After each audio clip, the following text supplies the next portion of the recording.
Let's talk about sports. Meanwhile, let me pass on the good word about the new Wonky Times.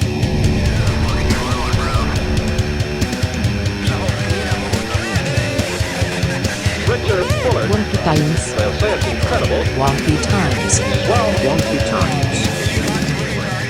Hey everyone, welcome to a very short, mini, bite-sized episode of Wonky Times. My co-host RoboBrian is sitting by my side to talk about the Super Bowl and some interesting facts about it.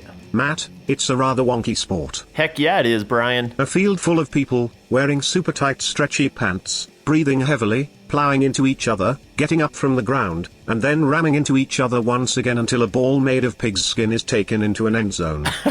Yeah, that pretty much sums it up. But now, before we get into some wonky facts about the Super Bowl, I want to mention something super briefly that a lot of sports talk folks are talking about on the internet, and it's about the NFL being rigged. Do you mean it's already determined who's going to win the Super Bowl? Yep, and as a matter of fact, a tweeted image has gone viral in the last week by the Twitter user Fear Kyrie.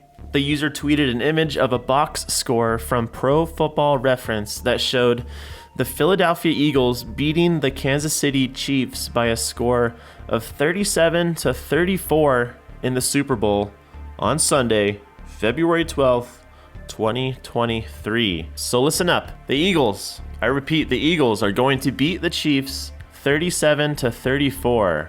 And if RoboBrian and I are right, everyone owes us $100. Why? Have you been fiddling with sports gambling again? Oh, I don't know. I just pulled that number out of your butt. I don't believe I have a butt. Yeah, I know. That number really wasn't pulled out of you. It's an expression, Brian. Sort of like the Super Bowl. Did you know that advertising agencies and marketing folks aren't allowed to use the words Super Bowl? It was trademarked by the NFL in the late 60s. That isn't very super of the NFL. What are we supposed to call it then? Well, people can call it the big game. But you have already said Super Bowl at least 2 to 3 times in this episode. Are we in trouble?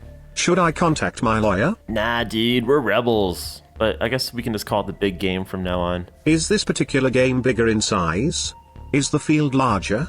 Maybe the players are bigger and wearing even tighter pants. Yeah, maybe. But hey, let's get to a few wonky things about the Super Bowl. I mean, the big game.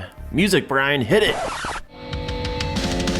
Woo! All right, yeah, the Super Bowl. I mean, the big game. Actually, let's just call it the Super Bowl from now on. We'll pretend we're talking about that giant bowl drying off of my dishwasher. Is that cool with you, Brian? I won't tell anyone. Okay, here we go. The Super Bowl. It's the second highest eating day for Americans. That's behind Thanksgiving. Exactly how much do people eat? Explain yourself. Well, just as one example, about 8 million pounds of guacamole is consumed on Super Bowl Sunday. That's a heck of a lot of avocados. Holy guacamole. Guacamole. All right, and here's a weird one. The NFL does not pay bands or musicians for performing at the halftime show. I mean, you would think artists would be paid big for a gig like this, but yeah, right, says the NFL. The NFL only covers the expenses and production costs. Even Beyonce. Oh, I know her.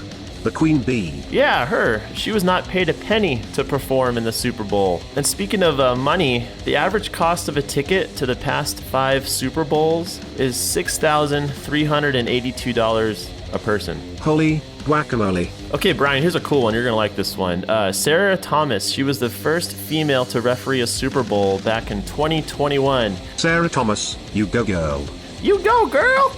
Okay, and here's my last weird, wonky, strange fact. Did you know, Brian, that humans pass gas around 13 to 21 times a day? Okay, why are you telling me this? Well, State Farm Stadium in Glendale, Arizona is hosting the Super Bowl this year. That particular stadium can fit more than 63,000 people. That's not even including the players. That's a lot of humans in one place at one time. Yeah, so being that humans pass gas 13 to 21 times a day, there's going to be more than 63,000 farts held inside that stadium, which has a roof.